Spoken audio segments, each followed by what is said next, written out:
Self-described as a transportation engineer, researcher, and human factors specialist whose work focuses on how roadway design, context, and perception shape driver behavior, often more powerfully than rules of enforcement or enforcement. Caleb, where's Caleb? You had a question this morning for the commissioner about how enforcement and changing behavior. Maybe you're going to get your answer.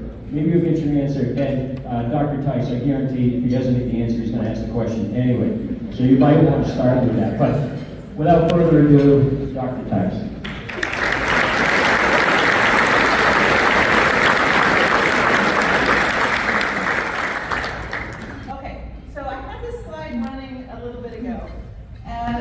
I just want you to get in your mind, as you've been working in transportation over the last few years, think of a place that it really works, okay?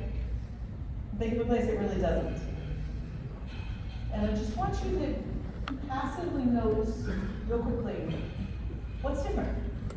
What, in those two places in your mind, just think about what's different. We'll come back to it, but I want to have that in your mind now, so you can be thinking about it as it goes on. So ours, because it's a relic of the past. I suspect people in New Hampshire would like them to be not just a relic of the past, but like a relic of the never. New Hampshire is very different. This has been my first time spending a lot of time here in New Hampshire, and I'm absolutely in love. This is the coolest place I've seen in a long time. What I've noticed is that you're very much stewards, that you really care about taking care of the things that you have that belong to other people and that belong to multiple generations behind you. You're far wiser than many of the people in the states and around you and in the rest of the country for that matter. And you're good at working with the land, not demanding from it. So when I come into a pre-World War II town, anywhere else in the country, I'm faced with this beautiful, rigid street grid, which I love. Don't get me wrong. I like this better. You work with the rivers, you work with the mountains, and I think that's utterly stunning. And you were willing to walk away when everyone else was being asked, hey, would you like $9 for every dollar that you put in to build this huge roadway system? New Hampshire said, no. And there were good reasons for that. And it cost you in some ways, but it benefited you in far more ways than it cost you. And when I look at what I see in New Hampshire, I stare at that and go, what would have happened if the rest of the country had said, maybe those strings were a little more costly than we expected. You're also older, and you believe in standing the test of time. You've bypassed the world, and you've gotten a different present. And I think it's a beautiful present. In many ways, it's a much better present than anywhere else I see in the rest of the country. Now, that didn't mean the car didn't come. And at 19 miles an hour, that was still a problem. By the way, this is like on Main Street. I live 12 miles north of the Mouse. And so I get to go visit them all the time.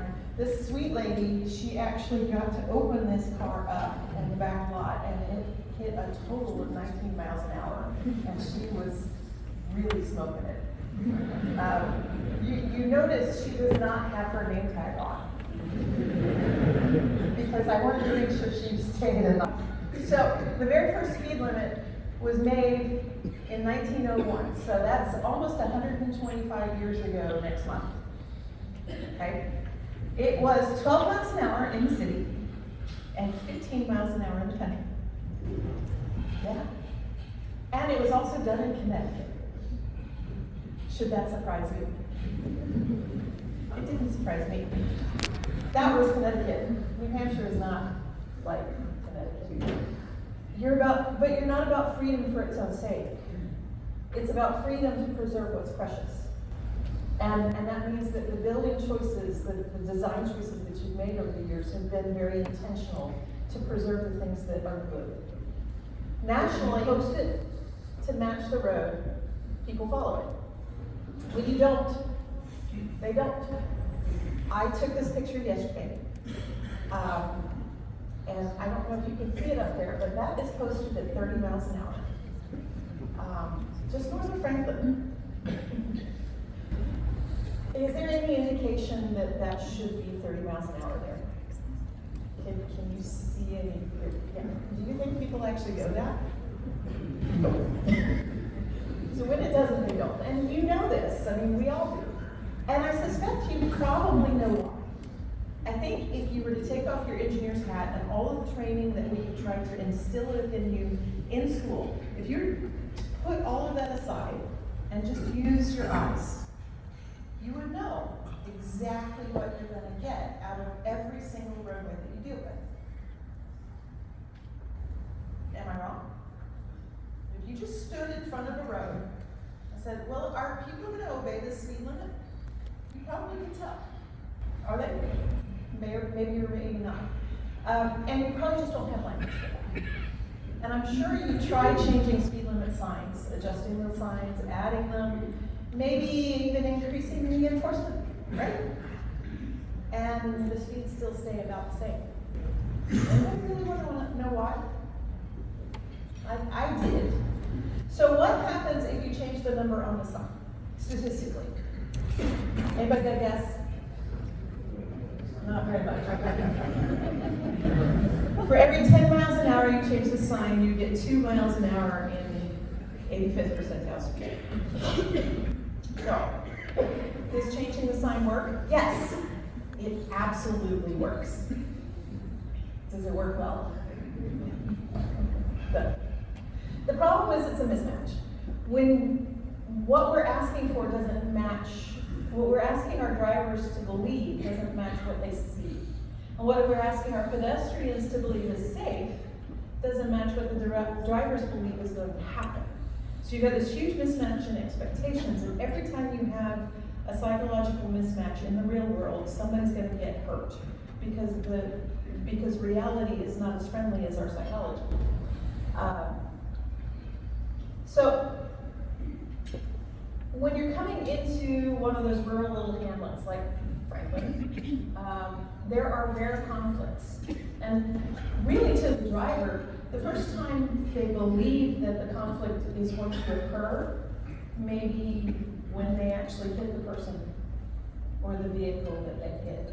So you've got some things going on where drivers are not expecting things to happen because they're rare. And we're very good statistically figuring out what's going to happen next. But because they're not expecting it, they get surprised by it. And that causes problems. And the thing is, driving is a neuroperceptual task. We have lots of experience. After about the first 6 months of driving, you pretty much know what's going on. Now that first 6 months is all bets off. You watch them like a hawk.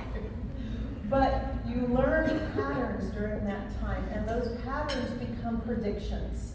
And those predictions become automatic responses. We designed the roadway specifically to do that. So that's not a bad thing, but it is a thing we need to be aware of. So when I started this research project, I spent 4 years studying the SHARP-2 data, which was a study where they basically took 3,300 vehicles. They put 100 instruments on every single vehicle and paid folks $500 a piece and said, just go drive. Do whatever you want to do. I'll see you in 3 months. We'll pull more data off. They kept the instruments on for a year. 4 petabytes worth of data later, we have this huge database of all of normal, everyday driving that you're being watched. After about 3 weeks, everything pretty much evens out. So the real surprise, I was trying to figure out how you design a roadway where everybody would go 35 like you wanted them to without having to tell them to do that, right? The real surprise was it was never about what we built. I could build the most beautiful thing in the world, and they still wouldn't do what I wanted them to do if there was nobody there. It was all about the people that they were interacting with. The minute you throw people into the equation, everything goes crazy. If you have people on the side of the road, if you have an environment where drivers expect to see people around them, There's something really amazing about our brain. We have radar for other people. And even if you don't lay your focal point on those other people, you end up seeing them anyway. Because even out of the corner of the eye, you still catch that. But that leads to basically two types of driving. You have an interactive form of driving, where you're operating eye to eye, face to face with other people in the environment. And when you do that, you stay really engaged. You're very focused, everything is really tuned in, and those environments stay very safe. I mean, occasionally we have crashes that happen there, but they're really, really rare. And then you have manipulative driving, which is basically where you have a very large machine, and you are watching the other machines around you. And there's no emotion, there's no social background to it. You are just operating a machine. And that's fine. There's nothing wrong with that. As long as you have everybody around you is operating a machine. There are conflicts that happen, we can work around. Most of all, that works okay. So if you are face to face and eye to eye, you know that you can trust that guy, right? But if all I see is the car in front of me, don't trust me to see anybody else, right? So we are human in those interactive spaces. We are all just playing Mario Kart. You really need to realize you're playing Mario Kart the rest of the time. As long as you understand that, and you understand that your drivers are seeing it that way, you begin to understand why they zone out, why they make stupid choices, why they drive faster than you want to. All of these things are perfectly normal in Mario Kart, and that's the world that we're driving. So I have some new definitions for streets and roads. A street is an interactive space where the community generates value face to face, and all the conflicts can be negotiated successfully eye to eye. Okay? When you use that as a definition for a street, things become very, very simple. Can I actually make that consistently work? If I'm working with somebody eye to eye, from the driver to the pedestrian, everything seems to work fine. The moment that begins to fall apart, that's when we run into trouble. And it has a lot to do with your ability to see, how far you can see, how fast you're going. We're going to talk about that this afternoon, but I'm not going to go too deeply into that now. A road is the place you use to get to the street. Because you're going to make value in your community in the street. But you still have to get there. And New Hampshire, like a lot of other places, has some spread out to it, especially now that we have cars. So drivers see three things. They see people, they see enclosure, how tight does it look, how open does it look, and they see whether or not there's something new to pay attention to. Okay? Novelty is like candy to grades. So your driver's brains are asking three questions. Is there going to be anybody here? Are they close enough for me to care? And how often is something going to happen? And even if they're not close enough for me to care, how tight does that environment feel? If it feels really wide open, they're going to go faster. If it feels really super tight, they're not. So before asking what should the speed limit be, these are the things to think about. First of all, people. How likely is it that a driver is going to be interacting with another person face to face? How likely are they going to expect it to be? Because it's their expectation, not the actual reality, that matters. If they don't see a pedestrian, as far as they're concerned, they don't exist. And their behavior absolutely will not change. But they have to see them consistently enough to expect that they're there to actually be able to see them. Proximity, how close are they going to be? If they're way over there, 30, 100 feet away, nobody's going to care. If they're behind a huge parking lot, doesn't matter. And how open and wide does it look? So if the environment looks really, really wide open, then drivers are going to drive like it's really wide open. And if it's not, they won't. And then peculiar. So is there something to catch my attention? We often think about speed in terms of distance over time. Mathematically, we're trained in physics. This is how we normally think about it. That's not how your brain thinks about it. Your brain thinks about it in terms of the inverse. And the inverse of speed is frequency. How often am I interacting with something? Which means that every drive is not just something on your speedometer. It's a story. And just like when you're in a movie, the more often the story changes, the more often you have a plot point, a beat. They call them story beats. And the more often you have a scene change, the more likely they are to stay engaged. If they're not getting regular novel input, they're going to space out on you. And that's okay. This is something that we actually designed for. Some of that automaticity that we need them to be able to respond when they're driving at 60 miles an hour. We need them to respond lickety split. And so we make things very consistent so that they can do that. That falls apart when you put people in the environment, because you absolutely have to keep their attention at every single moment, but without overwhelming them. So you have to consider what you can change. And is there any ambiguity that ultimately is going to cause a conflict? So is there going to be ambiguity between pedestrians and the drivers? If I post this at say 35 or 40, and the pedestrians say, oh, that's 35, I can walk here, there's no problem. But the drivers are going 35 and they can't actually see the pedestrians there. That may be the most dangerous situation there is. Not because they're going that fast, or because the pedestrians are in any immediate danger every single moment, but because neither one of them expects the conflict. And the expectation is really what matters. The other question is local traffic versus through traffic, especially here. So are your drivers thinking about this as this is somewhere where people live and work and walk? Have you communicated to them that this is a place that's worth caring about? Or is this just another stop sign on a highway or a back road? So getting that across, do the drivers expect this to be a place or not? And then the other problem is change. So if you've driven the same roadway for 40 years and somebody puts something new on that roadway, you're going to need to have something that says, hey, this is now new. You're going to have to change the way you respond to it because you've got something new here. So as things change, you have to be able to give them cues that it has changed.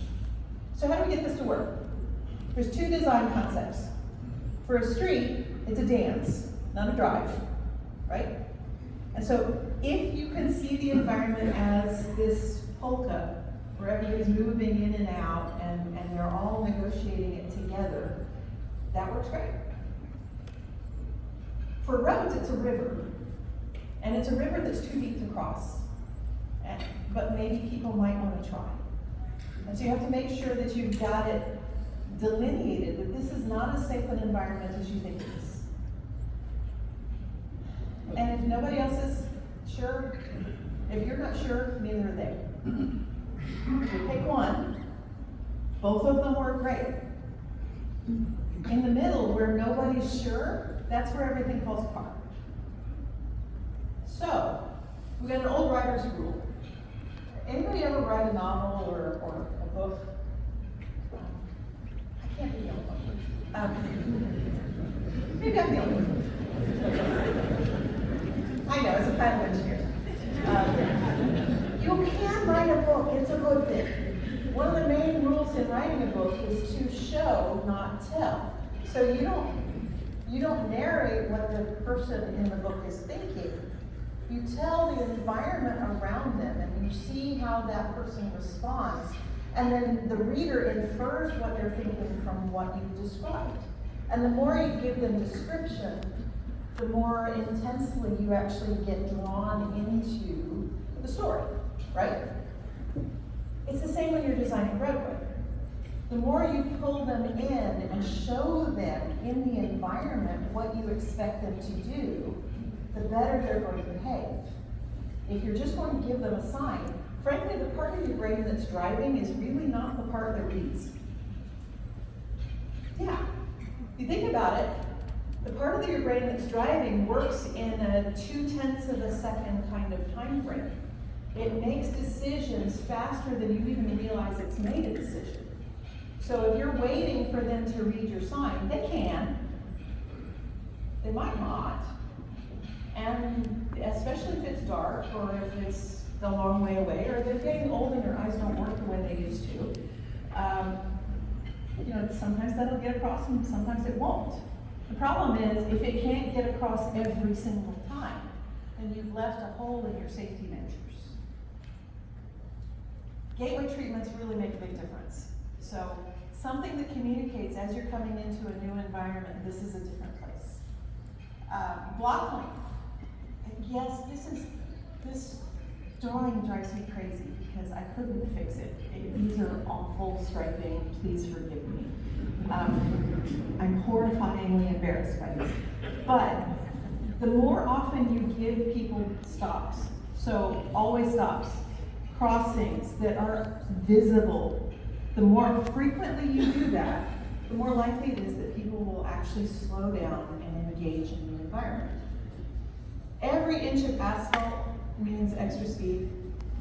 My general rule of thumb is if you treat your pavement like it's gold, you will get heavenly places. The more pavement you have, I know you're beginning to realize, the more you have to maintain. And so every inch of extra pavement isn't just safety margin. And it often isn't safety margin, it's do stupid margin. Every inch of pavement is also something you're going to end up paying for in the maintenance bill long term. So as little as you can get away with, but not an inch less. And you clarify your edges. Make sure that you can see what those edges are so that drivers really know where the boundaries are. It's also really helpful, rather than telling people where to go, you show them where to go. And that can be chevron striping, if you really like following rules. I have come to realize that New Hampshire people really don't like being given rules from the top down. And they have really good reasons for not liking doing that. And so you guys have probably the best chance of fighting federal highways on decorative paint. Things that actually show you what you're supposed to do and where you're supposed to be, rather than being told, oh no, that's not good, because they're wrong. They're not often wrong.